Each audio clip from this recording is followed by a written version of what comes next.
locals, welcome to my Vegas news update. This is a new series where I give you Vegas news updates. Now, if there is already a Vegas news creator, you suck, because I've never seen you. Maybe that's on my part. I don't know if it's just me or if it's just me. All jokes aside, if there is a Vegas news creator, hello, I'm your new competition.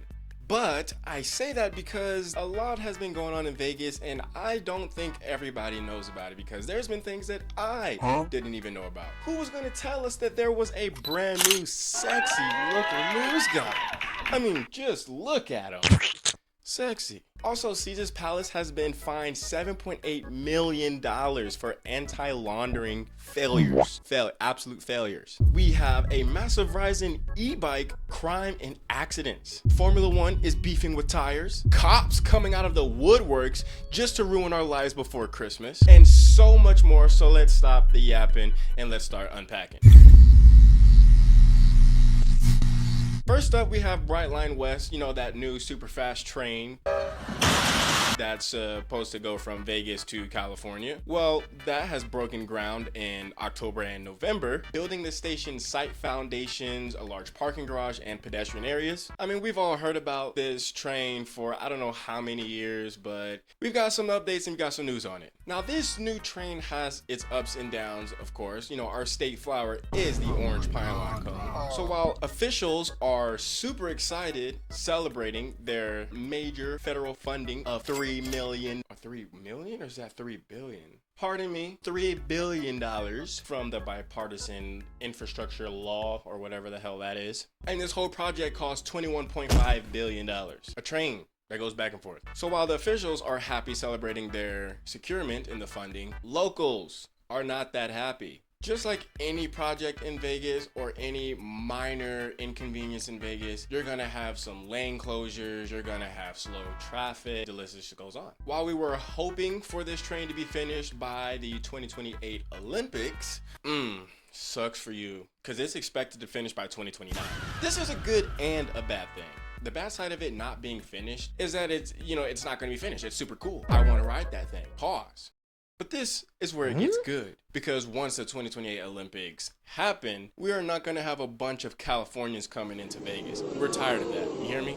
We're tired. I mean, if you ask me, I don't really care about the train. I do think it's a cool thing. I do want it to be here, but let me know what your thoughts on it in the comments below. Next, Caesar's Palace being fined $7.8 million for their anti-laundering failures. Now, this isn't the first time Caesar's Palace has gotten in some trouble like this. Back in 2015, Caesar's Palace paid $9.5 million. This is because they were blindly allowing wealthy people to gamble anonymously. Also, in 2020, Caesars Entertainment UK was fined for the exact same reason as what we're talking about today. But that incident in 2020 had a record of $16.5 million in fees. So in November, Caesars Palace was fined for systematically failing to comply with their standards. So the fine stemmed from an illegal bookmaker, Matthew Bauer. Put his name right here. Matthew Bauer. So they allowed Matthew to gamble millions of dollars over 7 years from 2017 to 2024 without properly verifying his source of funds. Like, where the was your money coming from? You're giving us millions of dollars, gambling millions of dollars. Where you get that from? Now, you're probably asking me, who the hell is that guy? Who is Matthew Bauer? Well, Matthew is an illegal bookie associated with this is his name, and this guy is a former MLB interpreter for Shohei Ohtani, who stole nearly $17 million to cover his gambling debts. Bro's just hanging around with a bunch of phony people. So the regulators reached the $7.8 million by tripling the $2.6 million that Caesars actually won from Matthew during his years as a patron. My thing is, for all you rich companies, all you big bad boys up there, why can't you just do things the right way? Like, you have so much money. Does it really hurt to do things the right way? Someone that doesn't have a lot of money, it's very easy to do things the wrong way. You know, you've got everything. You got the cars, you got the women, you got the money, and in some cases you have the men. What is your problem? Why are you trying to sneak more? Why are you trying to sneak more money? Was 5 cookies not enough for you? You need more cookies? Anyway, next. Now, if you've been watching my channel, you know I love bikes and I've been riding bikes, fixing bikes, customizing bikes, restoring them, all that good jazz. I don't ride bikes anymore. That's because I'm an adult now and I have to do adult things. Anyway, there has been a massive spike in e-bike accidents and e-bike crimes and stuff like that. And I think we all know who that's coming from. I'm not going to say any names. So Las Vegas authorities have been reporting a lot of young riders actively taunting the police and fleeing from them as if they're trying to invoke a chase. Like, these want the smoke. Pardon my language. Sorry for cussing. But they want the smoke. And I think we know where this is going. I think we know who this might be coming from. As of October of this year, 2025, there has been at least 10 fatalities already. Last year at this time, there was only 4. E-bike crashes has doubled since 2024 with about 51 accidents just as of mid-December, like right now. 51. And that number is predicted to increase all the way up to about 200 incidents. A lot of local hospitals have been reporting a rise in e-bike crashes, electric scooter crashes, and just regular bike crashes with traffic, cars, and stuff like that. Now, obviously all of these bike crashes and accidents and police taunting and stuff like that has stemmed from the bike life community. Back when I was riding bikes and hosting my own rides, things were smooth, there was no issues, everything was peaceful. But there is that one clique that's just ruining it. I mean, but seriously, look at this guy. From what I've seen, physically being there around this specific group of kids and this guy, they taunt people, beat up homeless people, definitely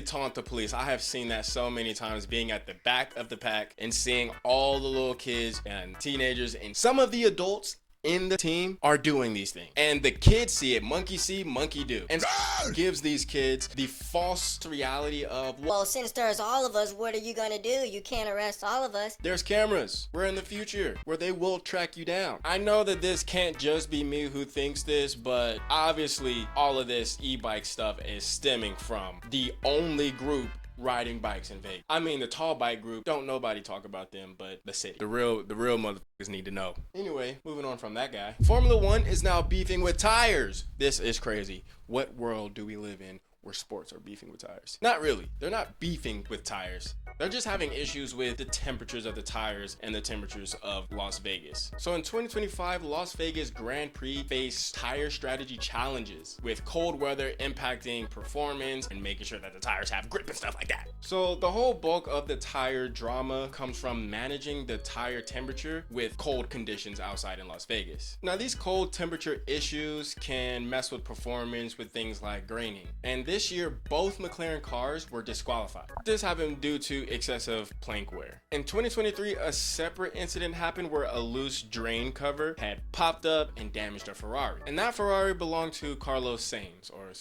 or whatever it is. Hey. These nighttime temperatures has made it extremely difficult for these teams to get the Pirelli tires for optimal operating windows for best grip. So these cars already have a lack of grip.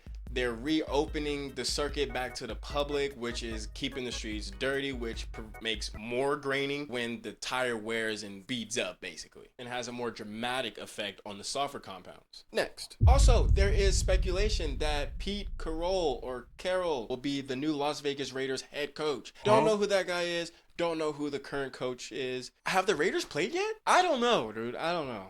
For this next portion of the video, we're gonna need a Super Mario star. The I-15 freeway widening project has finished ahead of schedule.